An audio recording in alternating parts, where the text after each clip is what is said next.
Ya, oke. Bismillahirrahmanirrahim. Assalamualaikum warahmatullahi wabarakatuh. Kita sekarang akan memasuki tutorial untuk pembahasan materi tugas sebagai bekal untuk ujian tengah semester ya.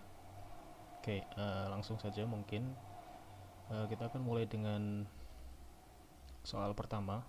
Di sini adalah tentang analisis dimensi, di mana kita diharapkan untuk mengetahui atau menghitung dimensi A dan B sebagai konstanta, di mana persamaan yang diberikan itu adalah persamaan V sebagai kecepatan. Oke, ini cukup simpel dan sangat simpel saya kira. Pertama kita tuliskan terlebih dahulu persamaan yang diharapkan, yaitu A kali T pangkat 3 kurangi B kali T, di mana T di situ adalah variabel waktu, sehingga kita mengetahui bahwa A dan B itu adalah konstantanya. Kemudian kita tuliskan dalam bentuk dimensi. Kita tahu bahwa dimensi kecepatan itu adalah dimensi panjang dibagi dimensi waktu, jadi dimensi L per dimensi T. Kemudian yang ditanyakan itu adalah dimensi A, kita tuliskan dulu, dan T pangkat 3. Kemudian dikurangi dengan dimensi B kali dimensi T saja. Oke, jadi ini persamaan yang kita ketahui seperti ini, maka kita bisa uraikan masing-masing. Untuk dimensi A, saya akan tulis poin di situ.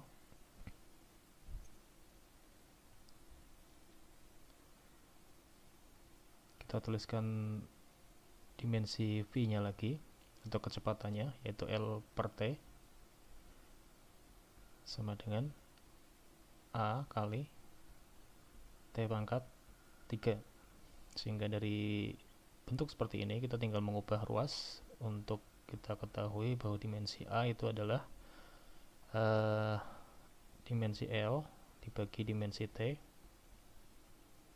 dibagi dimensi T pangkat 3. Jadi T pangkat 3 yang tadinya di ruas kanan berpindah ke bawah, sehingga kita tahu bahwa dimensi A itu adalah L per T pangkat 4, atau bisa juga dituliskan L, kalau dituliskan dalam satu baris ya, jadi L T pangkat minus 4, itu juga boleh. Jadi yang ini boleh, yang ini juga boleh. Dari situ kita bisa langsung mengetahui bahwa satuan dari A itu adalah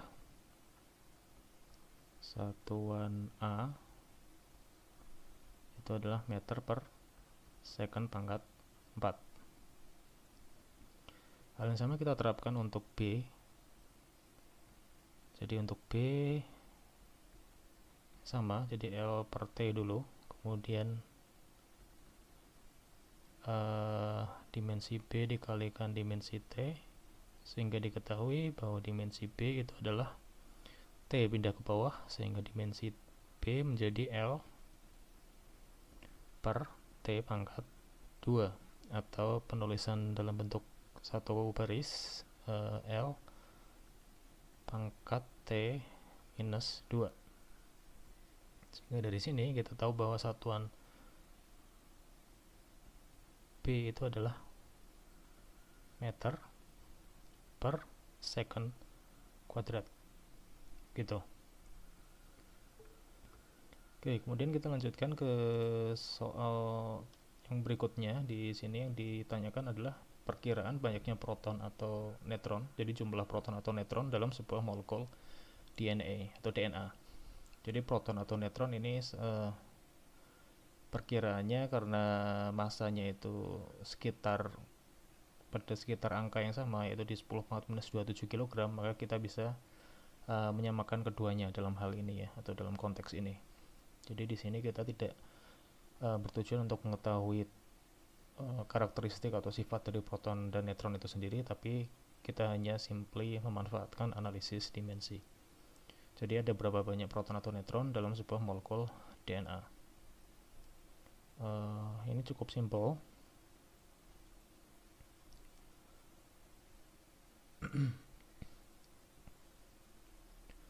Jadi kita tahu dulu bahwa molekul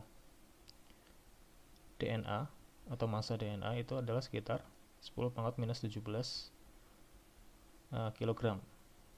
Untuk dicatat ini hanya aproksimasi atau perkiraan ya. Jadi ini bukan menunjukkan angka sebenarnya, tapi bahwa objek-objek ini itu ada di kisaran angka segitu si masanya, begitu maksudnya. Jadi tidak menunjukkan persisnya, tetapi cuma perkiraan atau aproksimasi saja. Oke, kemudian kita juga tahu bahwa massa dari proton atau neutron, kita ambil salah satu itu sama saja. Dalam hal ini saya akan ambil proton saja. Jadi massa proton itu adalah 10 pangkat minus 27 kg. Nah, dari dua buah informasi ini kita bisa olah bahwa nantinya kita akan mengharapkan satuan akhirnya atau bentuk akhirnya itu dalam bentuk proton per DNA. Jadi jumlah proton per satu DNA itu seperti apa. Ini bentuk akhirnya kita harapkan seperti itu. Angkanya kita belum tahu. Saya tulis dulu di situ sama dengan. Maka kita bisa memasukkan hal-hal yang cukup simpel untuk dimasukkan. Misalkan saya mulai dulu dari DNA, itu massanya 10,-17 kg dalam satu DNA. Kemudian satu proton itu punya massa sebesar 10 pangkat minus 27 kg.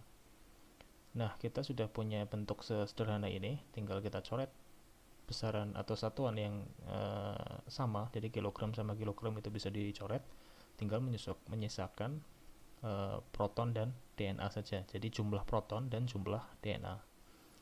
Sehingga di sini kita tinggal olah 10 pangkat minus 17 dibagi 10 pangkat minus 27 itu adalah 10 pangkat 10.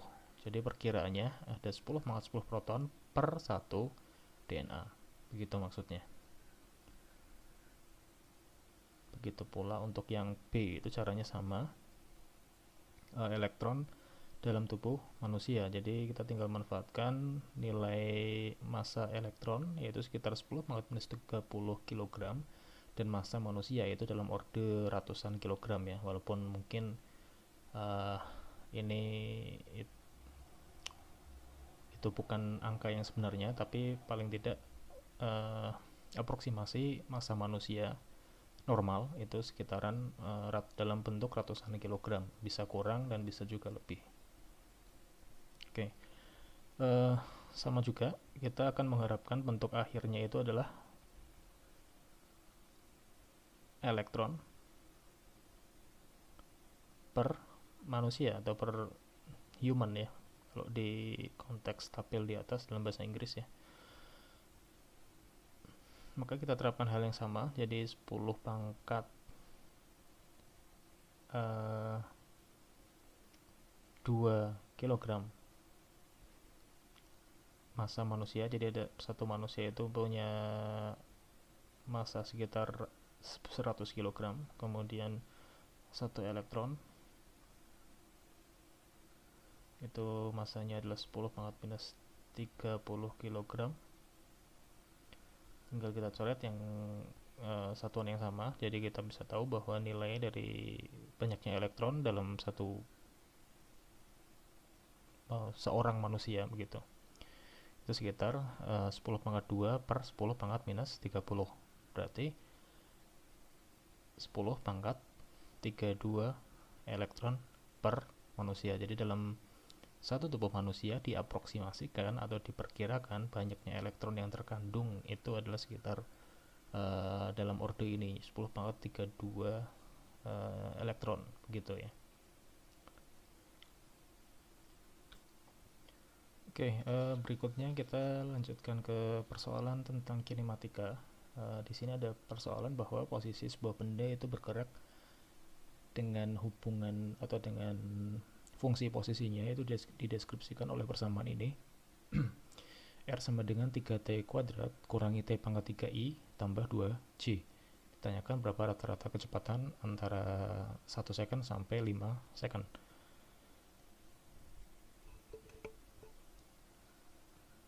Nah, karena ditanyakan hanya kecepatan rata-rata, di sini kita tidak perlu teknik yang terlalu repot dan menyusahkan. Kita cukup memasukkan nilai R pada masing-masing waktu. Jadi R pada T sama dengan 1 second itu adalah 3 kali 1, berarti 3 kali 1 kuadrat kurangi 1 pangkat 3 I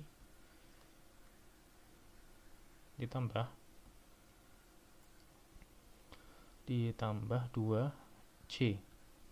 Jadi hasilnya adalah 3 kurangi 1 berarti 2 ya, 2I tambah 2 C. Oke, kemudian pada saat 5 second posisi partikel atau posisi benda tersebut itu adalah 3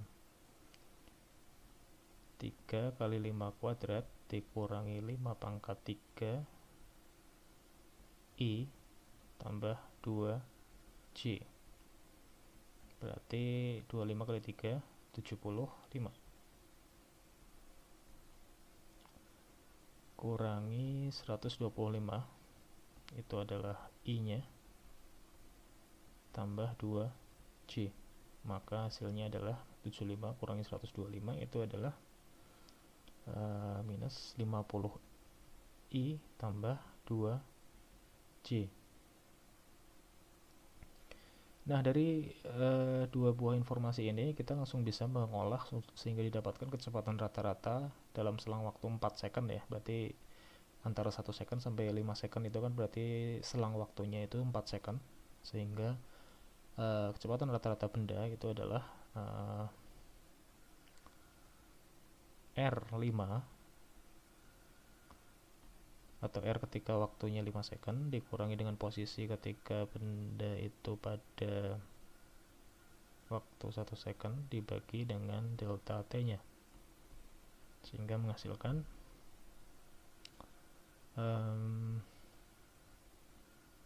minus 50 I tambah 2 J dikurangi 2 I tambah 2 J, sehingga hasilnya adalah yang hurufnya itu sama, itu diolah, berarti minus 50 minus 2 itu sama dengan minus 52 I. Kemudian 2 minus 2 itu habis, sehingga tinggal menyisakan arah I saja, atau berarti di sumbu X saja, dibagi dengan ini kurang ya, dibagi dengan selang waktunya, yaitu 5 kurangi 1 berarti 4 second. Ini juga bagi 4 second, sehingga di sini menghasilkan V rata-rata itu adalah sekitar minus 13 I meter per second. Jadi apa maksudnya angka minus 13 I ini? Jadi diperkirakan bahwa si benda itu akan bergerak berlawanan arah positif, berarti arah ke arah sumbu X negatif ya, berarti arahnya itu kira-kira ke arah sumbu X negatif saja, karena cuma mengandung komponen I yang merepresentasikan sumbu X. Berarti arah si benda ini itu ke arah kiri, sumbu X ke arah kiri, dengan kecepatan rata-rata 13 meter per second. Kira-kira seperti itu maknanya.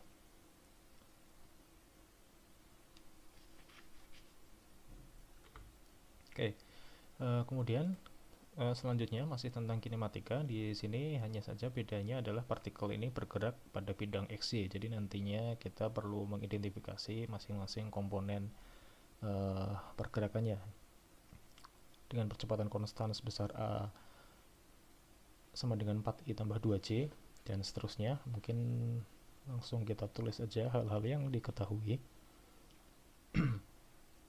Jadi A nya atau percepatannya itu konstan, tidak berubah-ubah di waktu-waktu yang berbeda, sehingga kita tulisnya A saja begitu, tidak perlu dituliskan pakai subscript tertentu atau pakai indeks tertentu. A itu 4i tambah 2j meter per second kuadrat. Kemudian hal yang diketahui berikutnya itu adalah pada t sama dengan 0, posisi benda pada koordinat ini. Maka kita bisa tuliskan secara sederhana bahwa posisi pada t sama dengan 0 kita asumsikan sebagai R0, atau kalau mau ditulis alternatifnya ya berarti R ketika t sama dengan 0, seperti ini.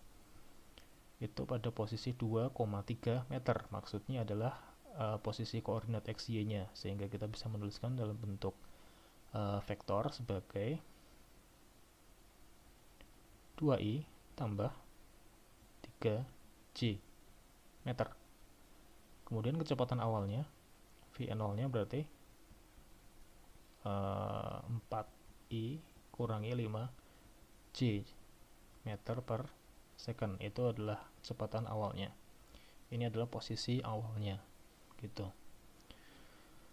Nah, kita bisa mengekstrak masing-masing karena di sini masing-masing ada dua buah komponen X dan Y, sehingga kita bisa tuliskan bahwa AX itu adalah 4,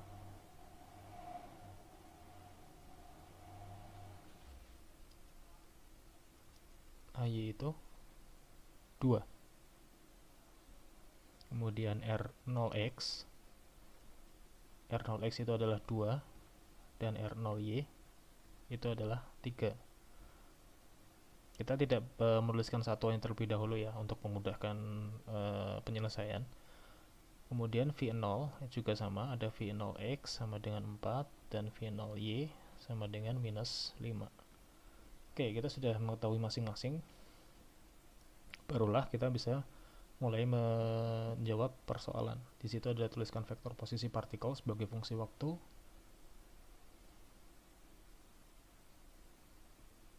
Berarti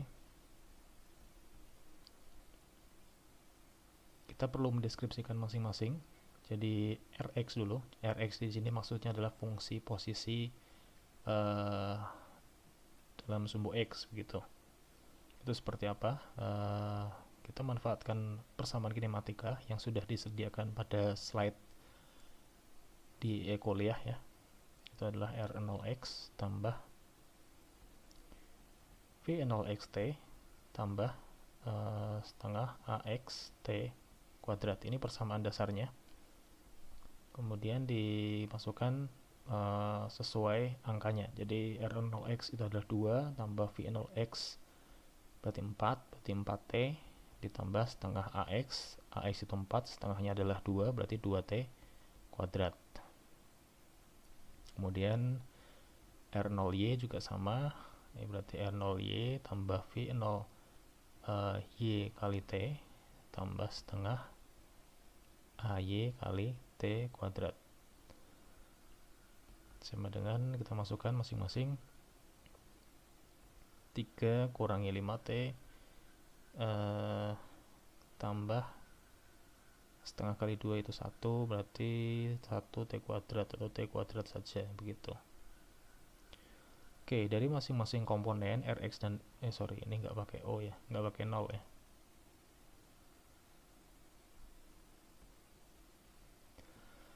Nah, dari masing-masing komponen ini kita bisa menyimpulkan dalam satu bentuk persamaan. Jadi R sebagai fungsi T itu kan dideskripsikan sebagai Rxi ditambah Ry J begitu. Sehingga kita bisa masukkan Rxi nilainya adalah 2 tambah 4T tambah 2T kuadrat I ditambah 3 kurangi 5T tambah T kuadrat J meter gitu. Nah, ini adalah persamaan vektor posisi partikel sebagai fungsi waktu. Jadi tergantung waktunya berapa, nanti tinggal dimasukkan ke T-nya begitu. Nah, itu adalah tujuan dari poin B. Jadi saat T sama dengan 5 second itu tinggal dimasukkan ke persamaan ini, saya mungkin langsung akan menuliskan saja jawabannya, karena ini saya kira sangat simpel. Nilainya adalah 72i tambah 3j meter, atau kalau dituliskan dalam bentuk posisi koordinat atau koordinat posisi, itu berarti jadi 72,3 meter begitu. Jadi di sumbu X 72 meter, di sumbu Y 3 meter. Jadi kalau digambarkan di koordinat kartesian, nilainya jauh ke kanan tapi sedikit ke atas begitu ya kira-kira. Oke. Berikutnya kita akan melanjutkan di pembahasan mengenai persoalan yang berhubungan dengan kasus dinamika atau konsep dinamika, konsep dasar dinamika yang melibatkan gaya dan diagramnya serta besaran-besaran yang berkaitan dengannya. Di situ ada benda masanya sekian di atas bidang kasar dan seterusnya. Nah, kita langsung akan mencoba menggambarkan diagram gayanya. Ini tujuannya sebetulnya untuk mempermudah pemecahan masalah di perhitungan-perhitungan yang lainnya.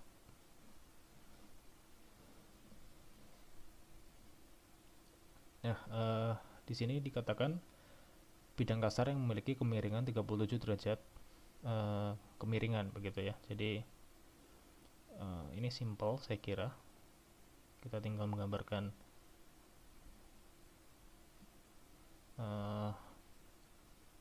ya bidang miring. Jadi ini kasusnya adalah kasus bidang miring. Ini adalah bidang atau permukaan yang kasar. Kemudian kita asumsikan si benda itu masih berada di sini ya, misalkan, untuk mempermudah penggambaran diagram saja sebetulnya. Walaupun kalau digambar agak ke bawah juga bisa, agak ke atas juga tidak masalah. Oke, jadi 37 derajat itu adalah kemiringan yang ada di sini. Nilai theta di sini. Saya akan menulisnya dengan simbol theta terlebih dahulu. Oke. Jadi ya, benda ini masanya 20 kg, didorong ke atas dengan gaya sebesar F. Jadi nanti akan ada gaya dorong ke atas.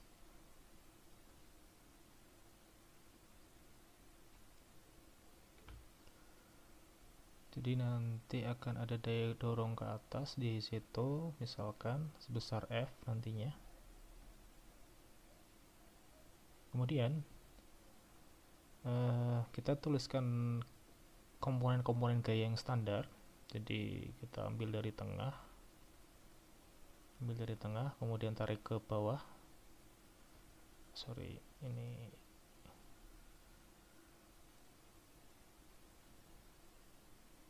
agak kurang lurus. Nah begitu ya kira-kira.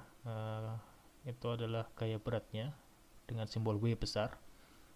Jadi untuk kasus dinamika, W besar itu masih menggambarkan gaya, tapi nanti kalau sudah masuk ke konsep kerja dan energi, kita ubah simbol gaya berat atau gaya gravitasi itu menjadi Fg, di mana W nanti dipakai untuk simbol kerja. Oke. Nah, itu ada W ke bawah seperti itu. Kemudian kita gambarkan komponen-komponen yang lainnya. Jadi kita tarik sejajar dengan bidang miringnya, maka nanti akan terbentuk komponen gaya baru di sebelah situ. Begitu pula di sebelah sini nanti juga ada komponen gaya yang baru.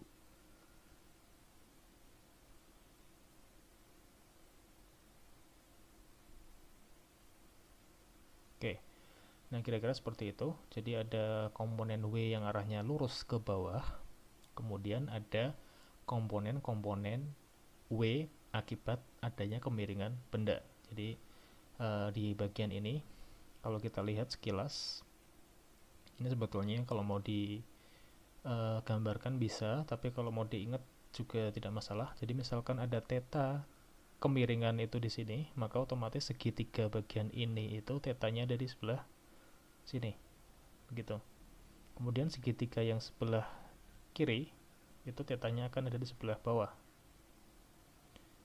sehingga dari bentuk seperti ini, kita tahu bahwa panjangnya garis ini itu adalah merepresentasikan nilai W, ini di samping ya, berarti W cos theta. Kemudian kalau yang ini, yang panjang ini, itu nanti nilainya adalah W sin theta, karena dia ada di depan sudutnya, begitu. Nah, kemudian ada juga gaya yang bersifat menopang bendanya akibat ada bidang, yang namanya adalah gaya normal atau Fn. Kemudian karena diharapkan bendanya itu nanti akan bergerak ke atas, walaupun kita sebetulnya belum tahu ya apakah benda itu akan bisa bergerak ke atas sebelum dihitung, tetapi kita asumsikan kalau benda bergerak ke atas maka akan ada gaya gesek yang arahnya ke bawah, begitu. Jadi gaya geseknya arahnya ke bawah, kita tulis F aja di situ ya. Oke, nah dengan demikian persoalan poin A itu sudah selesai. Ini kira-kira diagram gayanya seperti ini. Kemudian langsung lanjut ke poin B, itu tentang gaya minimal yang diperlukan orang tersebut agar benda mulai bergerak ke atas. Nah, sebagai informasi, ketika kita sudah punya nilai sudut, alangkah simpelnya atau lebih mensimpelkan atau menyederhanakan permasalahan jika kita punya beberapa modal. Yang pertama itu adalah sin sudutnya, yaitu sin 37 derajat dalam kasus ini. Kemudian cosnya juga sekalian kita tuliskan. Ini nanti akan mempermudah perhitungan di pertanyaan-pertanyaan lanjutan. Jadi sin 37 derajat itu, ini sebetulnya sudut dalam tanda kutip sudut cantik, begitu, yang nilainya itu 0,59 sekian-sekian sinnya, atau kalau dibulatkan itu biasa jadi 0,6, atau kalau dibentuk pecahan itu bisa dituliskan juga sebagai 3/5. Ini sudah patokannya kira-kira seperti itu.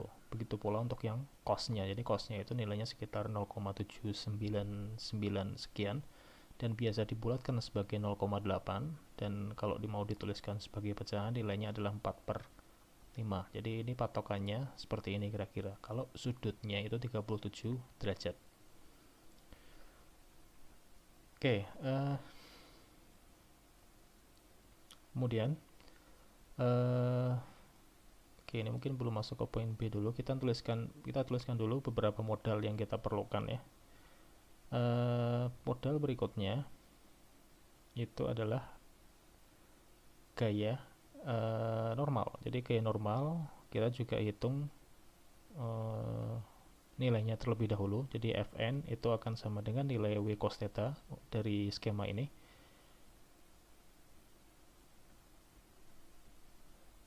Jadi W cos theta itu berarti massa kali percepatan gravitasi kali cos theta. Jadi percepatan gravitasi, kalau tidak ada informasi apapun di soal, itu gunakan angka standar 10 meter per second kuadrat. Tetapi kalau ada informasi tentang G atau tentang percepatan gravitasi ini, misalkan 9,8, ya gunakanlah angka tersebut, begitu ya. Nah, kita asumsikan nilai G-nya itu 10, M-nya sudah diketahui 20 kg kali 10 kali cos theta. Cos theta-nya itu adalah 4/5 atau 0,8 tadi. Maka kita tahu bahwa nilai gaya normalnya itu sebesar 160 Newton, begitu. Kemudian kita juga sudah bisa menghitung nilai gaya statik yang mungkin muncul akibat adanya gaya gesek ini ya. Jadi gaya gesek statiknya kita sudah, atau gaya gesek statisnya kita sudah bisa menghitung juga. Jadi Fs kan, Fs itu adalah mu s kali gaya normalnya. Jadi mu S nya sudah diketahui, nilainya sebesar 0,5 atau 5/10 dikalikan 160, nilainya berarti 80 Newton. Kemudian model yang selanjutnya itu adalah W sin theta. W sin theta juga sudah bisa kita hitung.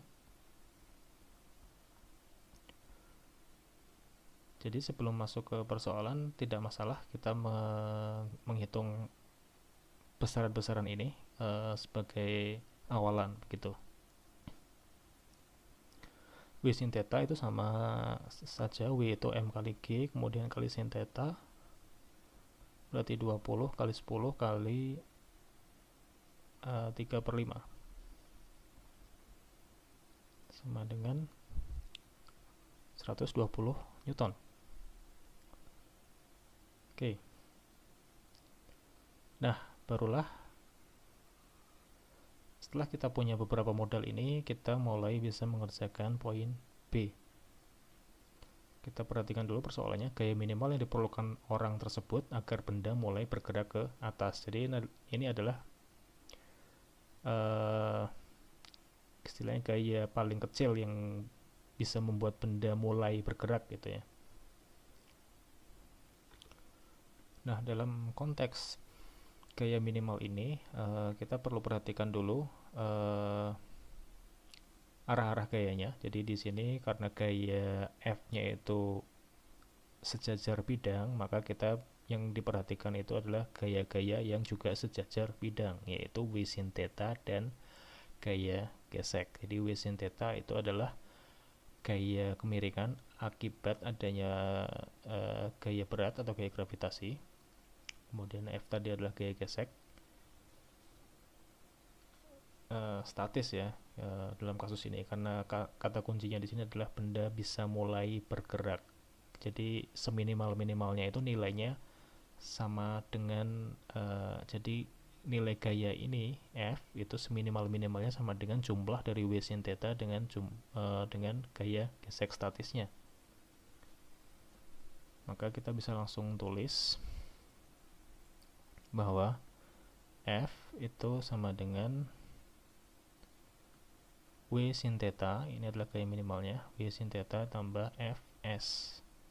Berarti 120 Newton ditambah dengan 80 Newton, 200 Newton. Maka kita bisa simpulkan bahwa gaya minimal untuk benda ini bisa bergerak minimalnya itu adalah 200 Newton. Dan kalau diperluas pernyataannya, benda itu akan bisa bergerak dengan kecepatan lebih dari sama dengan 200 Newton. Jadi kalau masih 199 Newton begitu, berarti bendanya masih belum bergerak karena gayanya masih kalah oleh gaya gesek plus W sin theta tersebut. Oke, begitu untuk yang B. Kemudian yang C.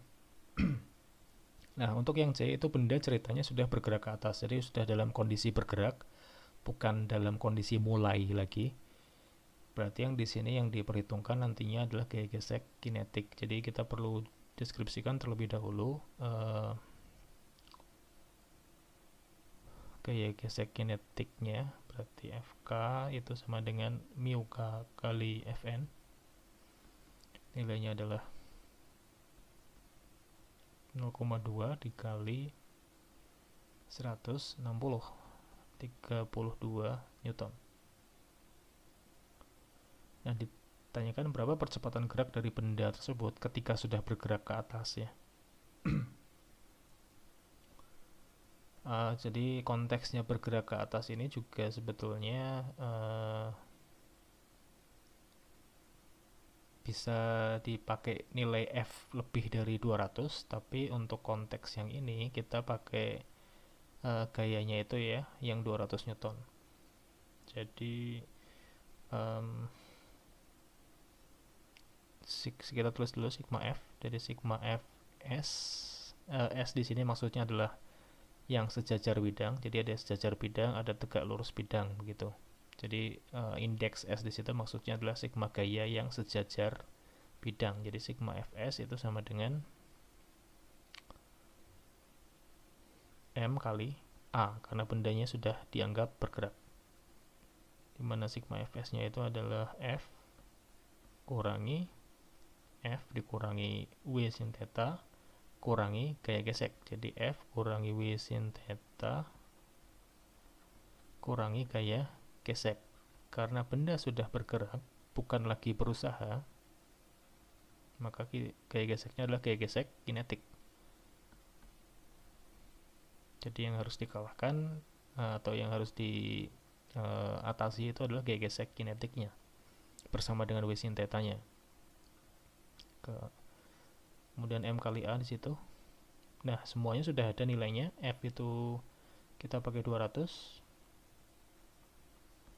W sin theta kita masukkan 120. Kemudian FK itu kita masukkan 32 Newton sama dengan massa benda tadi 20 kg kali A. Jadi A nya tinggal 200 kurangi 120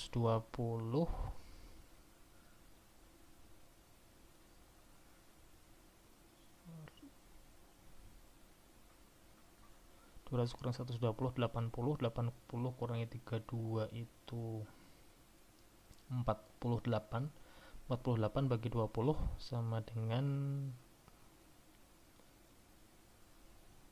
2,4 ya 2,4 meter per second kuadrat. Jadi nilai percepatan ketika benda sudah bergerak ke atas itu kira-kira adalah sebesar 2,4 meter per second kuadrat begitu. Oke, lanjut. Ini masih tentang dinamika gaya, tapi kasusnya agak sedikit agak berbeda di situ. Di sini ada dua buah gaya, F1 ke arah kanan, F2 ke arah sudut seperti ini, sudutnya 60 derajat. Semuanya diaplikasikan pada sebuah benda di sini. Pertanyaannya adalah tentukan berapa besar percepatan balok dan kemana arahnya. Oke, seperti biasa ya, kita tuliskan dulu komponen gayanya, tapi karena di sini tidak ditanyakan gambar komponen gaya dari awal, kita manfaatkan saja gambar yang sudah ada. Jadi ada F1 di situ, ada F2 ke sana. Maka seperti biasa kita manfaatkan, kita tuliskan dulu yang mudah, yaitu adalah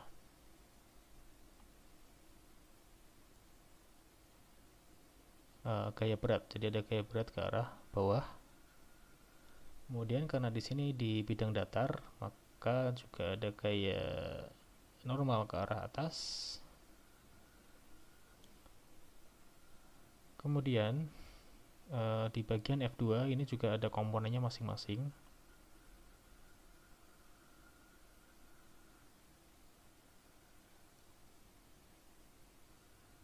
Jadi F2 ke sana, maka komponen ini yang arah kiri itu adalah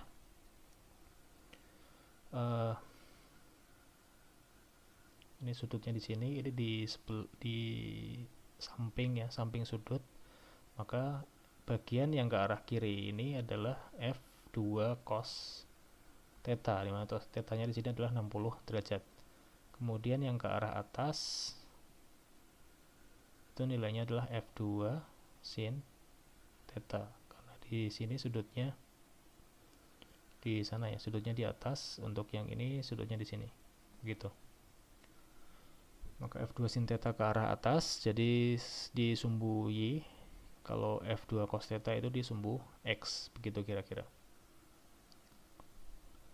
Kemudian di sini ada koefisien gaya gesek kinetis, karena di sini bendanya itu dianggap sudah dalam kondisi bergerak, bukan dalam kondisi mulai bergerak lagi. Jadi tidak diperlukan data koefisien gesek statis. Oke, kita tuliskan dulu. Mungkin saya mulai dulu dari nilai cos-nya ya. Cos 60 derajat itu adalah setengah atau 0,5. Kemudian sin 60 derajat, ini juga mungkin nanti diperlukan. Kita tuliskan dalam bentuk desimalnya saja, jangan dalam bentuk akar, karena Nanti kalau di pengerjaan itu akan dimasukkan ke kalkulator dan nilainya itu dalam bentuk desimal. Jadi nilai untuk sin 60 derajat itu adalah sekitar 0,87.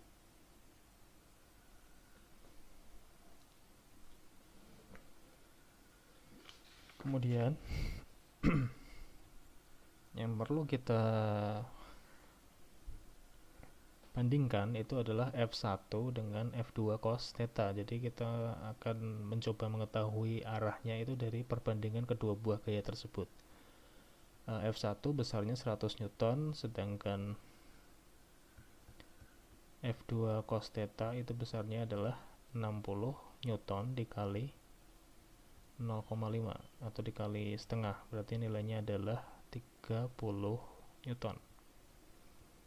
Sehingga dalam konteks ini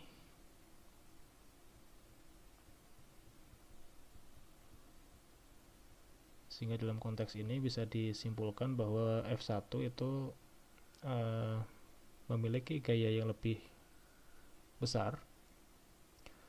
Di sini konteksnya kan yang jadi pendorong itu F2 ataukah F1 begitu ya. Jadi nanti kalau gaya gesek itu mengikuti arah dorongannya. Jadi di sini bisa disimpulkan bahwa arah gerak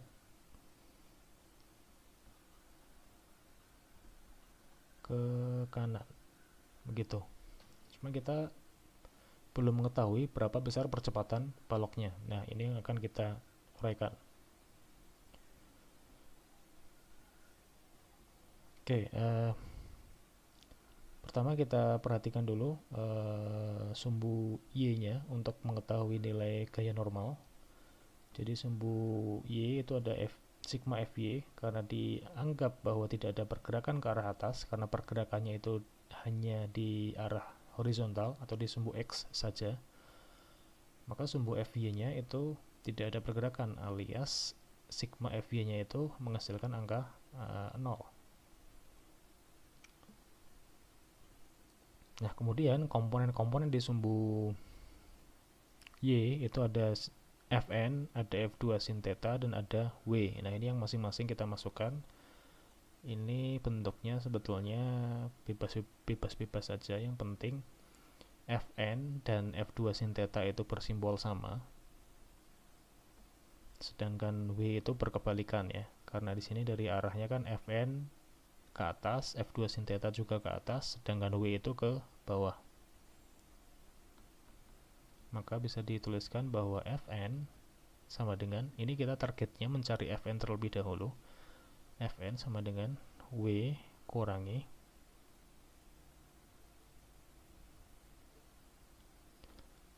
F2 sin theta. Jadi Fn nya sama dengan W nya tadi adalah M kali G kurangi F2 sin theta,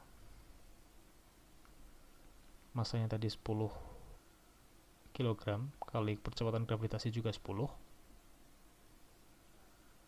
kurangi F2 sin theta, berarti 60 dikali 0,87 ya.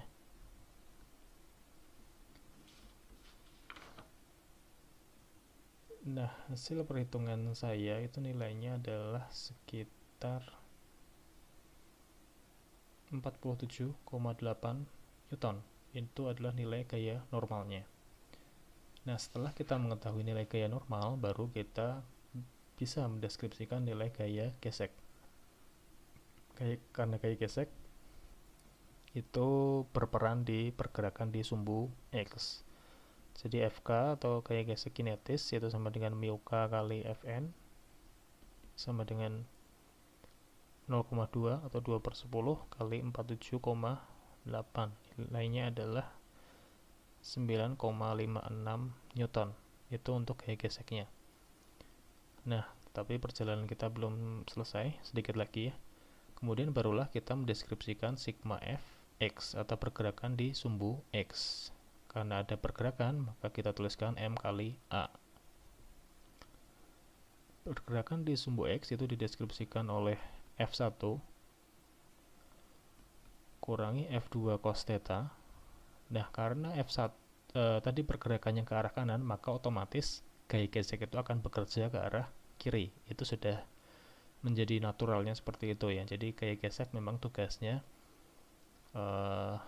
berlawanan dengan arah gerak dari sebuah benda atau objek. Maka di sini FK-nya akan bersimbol negatif, sama dengan M kali A. Nah, ini kalau sudah seperti ini tinggal dimasukkan, mudah sekali. 100 Newton kurangi F2 cos theta itu adalah 30, kurangi FK itu adalah 9,56. Kemudian masanya itu adalah 10. Kemudian A-nya yang ditanyakan. Nah, maka A atau percepatannya sama dengan 100 kurangi 30 kurangi 9,56 dibagi 10, sehingga nilainya adalah hasil perhitungan saya itu adalah 6,044 dalam satuan percepatan, berarti meter per second kuadrat.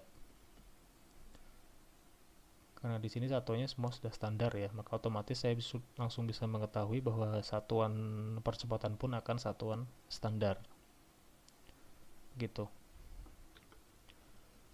Oke, kemudian sekarang kita lanjutkan ke pembahasan di bab kerja dan energi. Untuk kasus yang pertama, kita punya kasus ada batu, ceritanya bermassa 200 gram dilemparkan ke atas dengan kecepatan awal 10 meter per second dan dibiarkan begitu saja hingga kembali ke titik awal. Dengan mengasumsikan titik awal pelemparan pada ketinggian H sama dengan 0, hitunglah ini dan seterusnya.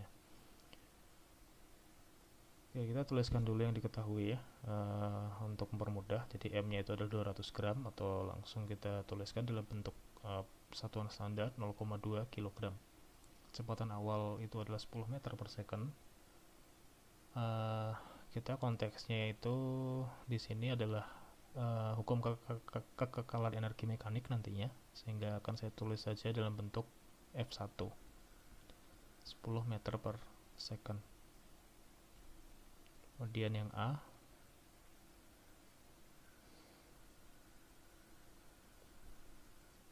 nah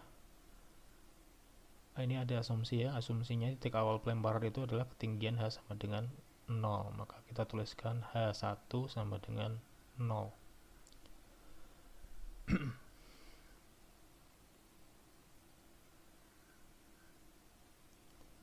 Jadi ini kalau digambarkan mungkin kira-kira seperti ini ya.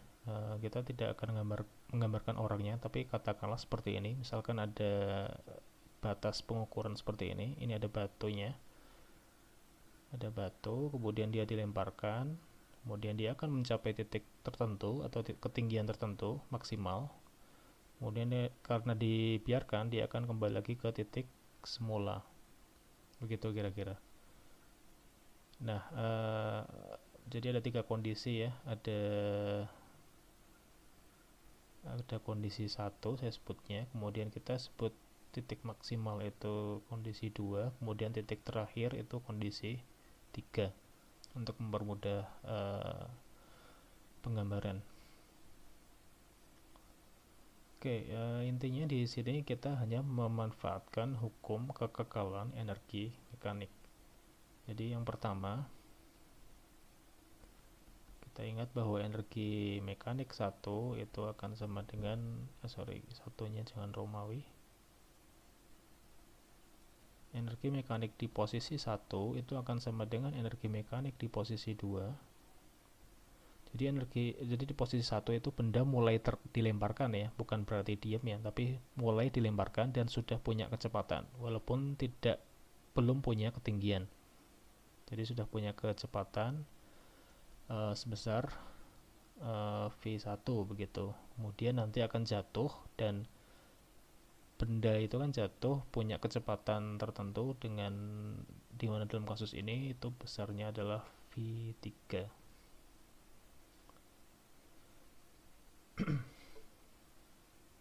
Nah, energi mekanik 1 sama dengan energi mekanik 2.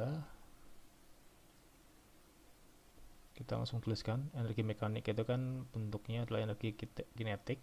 Berarti energi kinetik 1 tambah energi potensial di 1 sama dengan energi kinetik 2 tambah energi potensial 2. Ya sudah, ini kan energi kinetik kita tahu nih, persamaannya setengah mv kuadrat. Kemudian energi potensial mgh, yang kanan juga sama, setengah mv kuadrat tambah mgh. Nah, baru kita bedakan berdasarkan indeksnya. Jadi 1 berarti ada kecepatan 1, kemudian di situ ada energi potensial, maka yang berubah itu adalah ketinggiannya.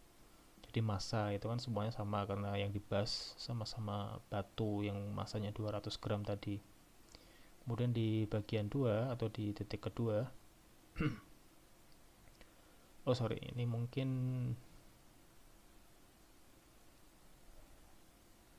jangan dulu, saya kasih simbol 2 deh. 2 itu kita anggap di ketinggian 2 meter begitu ya. Jadi kita anggap H2 nya itu pasti ketinggian 2 meter. Kemudian untuk yang maksimum kita namai aja misalkan posisi 3 gitu ya. Ini berarti posisi 2.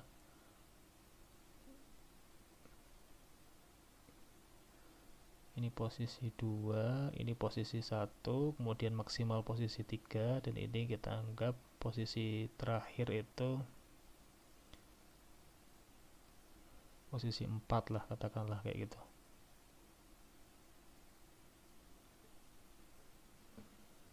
Oke, kemudian energi kinetik di posisi 2 itu berarti sama, punya kecepatan V2 dan punya ketinggian H2. Nah, di posisi 1, ketika benda mulai terlemparkan tapi dia dianggap belum punya ketinggian tertentu, maka dia sudah punya kecepatan. Maka kita masukkan nilainya. Setengah kali 0,2 dikali V1 itu tadi adalah 10 meter per second. Berarti 100. Kemudian H1 karena dianggap ketinggiannya itu di titik awal alias 0, maka di energi potensial, di suku potensialnya nilainya adalah 0.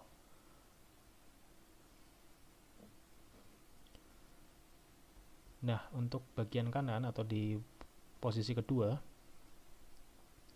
kita yang akan dicari tahu itu adalah V2-nya. Jadi setengah kali M V2 kuadrat. Jadi V2-nya kita belum tahu.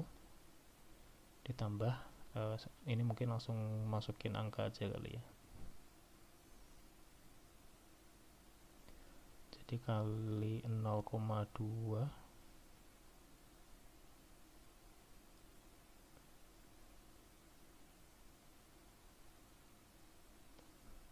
0,2 kali V2 kuadrat ditambah 0,2 kali percepatan gravitasi dikali H2. Nah, H2 nya itu ketinggian yang ada di soal, berarti 2 meter. Oke, kalau sudah seperti ini kita mudah saja mencarinya, tinggal mencari V2 doang.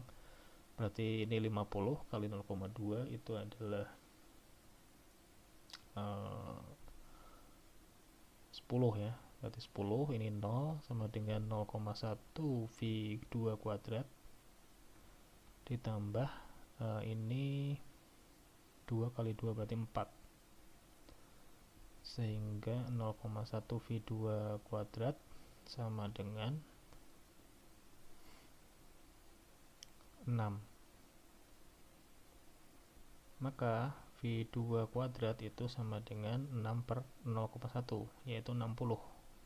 Sehingga kita bisa mengetahui bahwa V2 itu nilainya adalah plus minus ya, plus minus akar 60. Tapi karena ini kondisinya kita tidak sedang memperhitungkan vektor, melainkan hanya nilainya saja, maka kita langsung gunakan angka positifnya. Ini langsung dihitung dengan kalkulator, tidak masalah. Nilainya sekitar 7,75 meter per second. gitu. Jadi kita tahu bahwa di ketinggian 2 meter kecepatannya itu menurun ya, tadinya 10 meter per second, kemudian setelah naik selama atau naik sepanjang 2 meter kecepatannya akan menurun, dan seterusnya makin naik itu juga semakin menurun begitu ya. Oke, kita lanjutkan ke poin B. Di poin B itu adalah ketinggian maksimum yang dapat dicapai oleh batu tersebut. Nah, ini baru kita terapkan titik atau kondisi 3. Maka kita bisa menyamakan energi mekanik 1 atau energi mekanik 2 bebas-bebas saja. Tapi saya pilih 1 saja biar lebih gampang ya. Energi mekanik 1 sama dengan energi mekanik di posisi 3.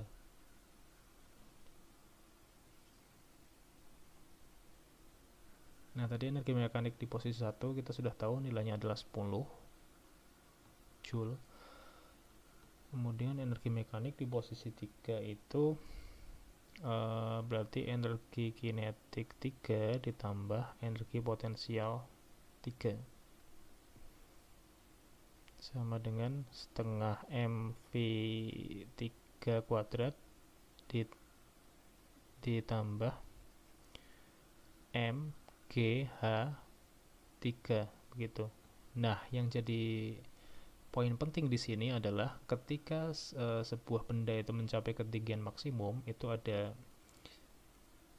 sesaat, ada kayak semacam benda tersebut berhenti sesaat begitu ya. Jadi ketika di titik maksimum itu kayak yang berhenti, jadi tidak punya kecepatan atau v-nya 0, kemudian baru dia turun ke bawah dengan kecepatan yang bertambah begitu.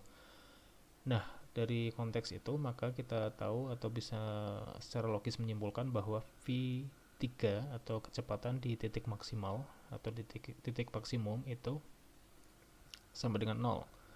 Maka suku energi kinetiknya nilainya adalah 0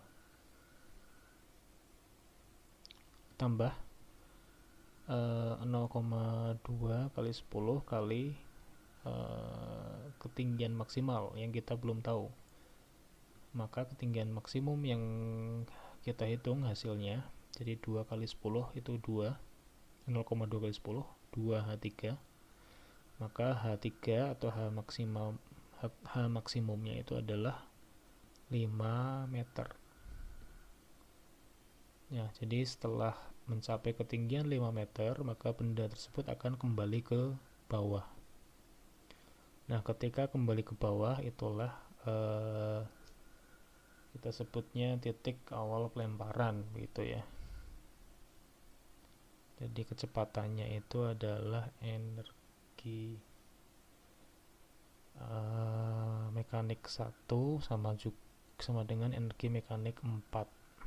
Nah, sebetulnya kita dengan logika saja sudah bisa merasakan kalau titiknya sama ya mungkin kecepatannya sama, tapi kita akan coba proof itu, coba kita buktikan itu dengan perhitungan ya. Jadi energi mekanik 1 tadi 10 Joule sama dengan energi mekanik 4 berarti setengah mv4 kuadrat tambah mgh4, dimana setengah kali 0,2 kali v4 kuadrat berarti kita yang akan dicari ini f4 kuadrat tambah H4 itu kan berarti titik awal ya, berarti tidak ada ketinggian yang terhitung di situ sehingga hasilnya adalah 0 di suku ini. Maka ini jadi 0,1 V4 kuadrat sama dengan 10, maka V4 kuadrat sama dengan 10 per 0,1 itu 100. Nah, ternyata terbukti bahwa kalau titiknya sama ya kecepatannya sama. Jadi F4 itu sama dengan plus minus 10 dan kita ambil nilai positifnya.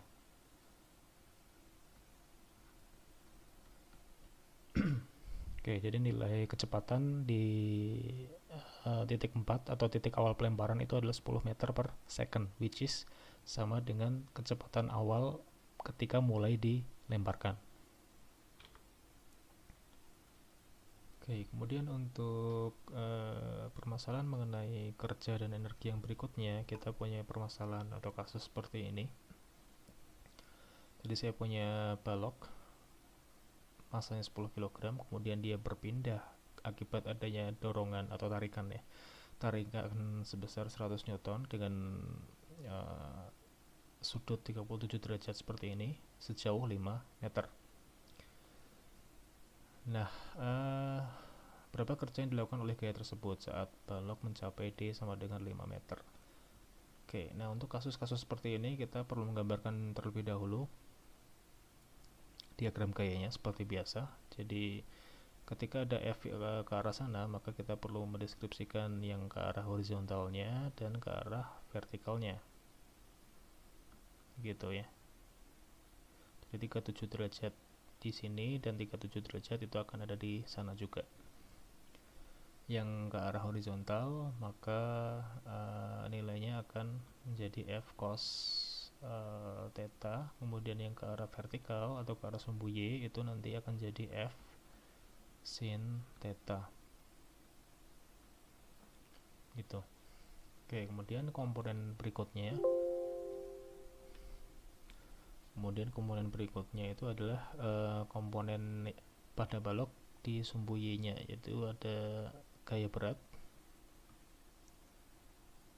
ke arah bawah serta gaya normal ke arah atas. Nah, kira-kira seperti itu. Kemudian kita tuliskan terlebih dahulu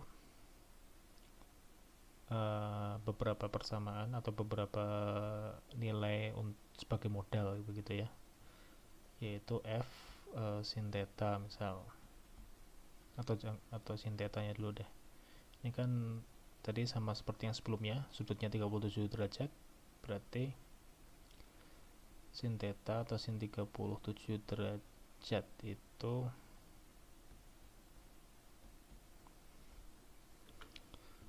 nilainya adalah 0,6 atau 3/5 begitu. Kemudian kalau cosnya itu adalah 0,8 atau 4/5. Oke, kemudian kita bisa mengetahui nilai F sin theta dan F cos theta, berarti tinggal dikalikan dengan 100 Newton, berarti 100 kali 3/5 itu adalah 60 Newton untuk F sin theta, dan F cos theta itu adalah 100 kali 4/5, 80 Newton. Oke, kemudian di sini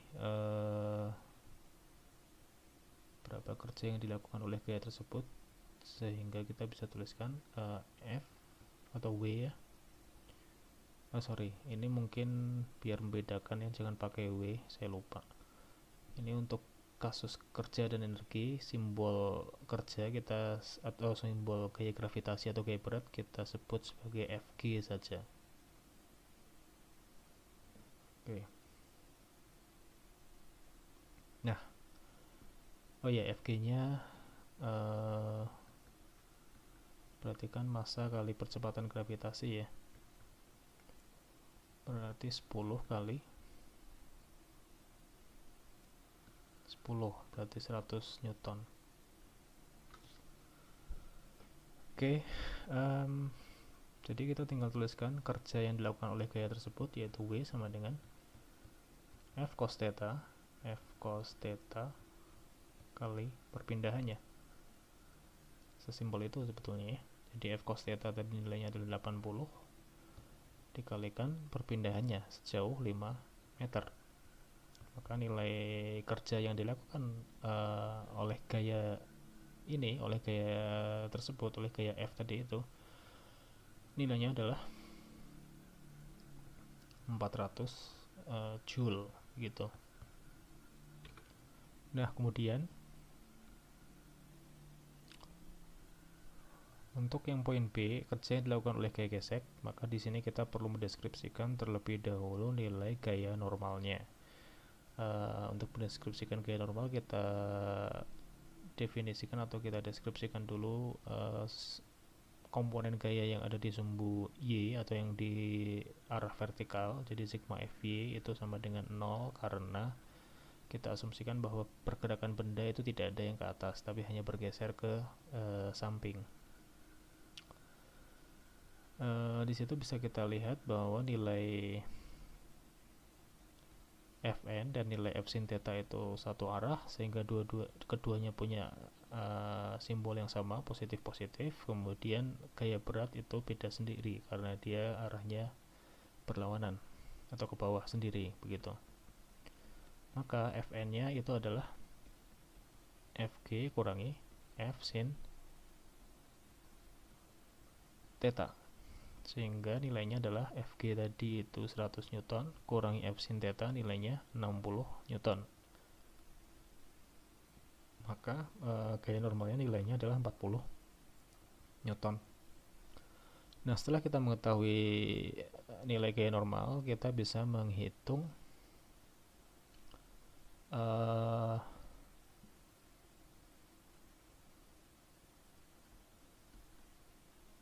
gaya gesek ya. Jadi di situ gaya geseknya itu di situ pakai simbolnya FF ya. Jadi FF itu berarti gaya gesek kinetis saja, sama aja sebetulnya. Mau pakai simbol apapun, yang jelas intinya F kecil itu biasanya menyimbolkan atau mengindikasikan gaya gesek. Nah, gaya gesek kinetis karena di sini bendanya kan sudah bergerak ya, maka kita otomatis tahu bahwa nilai mu di sini itu adalah mu untuk gesek kinetis, dan gaya geseknya pun adalah gaya gesek kinetis. Maka nilainya adalah mu kali gaya normal, sehingga nilainya adalah 0,2 atau 2/10 kali 40, sehingga nilainya adalah 8 Newton. Kemudian setelah kita mengetahui nilai gaya gesek kinetisnya, maka di sini kita tinggal mendeskripsikan kerja oleh gaya gesek tadi. Jadi W itu sama juga ya, berarti kalau dalam kasus ini, kasus gaya gesek yang melakukan kerja, maka W sama dengan F kecil atau FK begitu, kali cos theta kali perpindahan. Berarti nilainya adalah 8 kali cos theta, karena gaya gesek itu tetanya itu berkebalikan dengan arah gerak, maka tetanya adalah sebesar 180 derajat. Maka cos 180 derajat kalikan 5 meter. Cos 180 derajat itu nilainya minus 1. Jadi ini adalah minus 8 kali 5, berarti minus 40 Joule. Maka dari sini bisa kita simpulkan bahwa kerja yang dilakukan oleh gaya gesek itu pada jarak 5 meter itu sebesar minus 40 Joule. Begitu.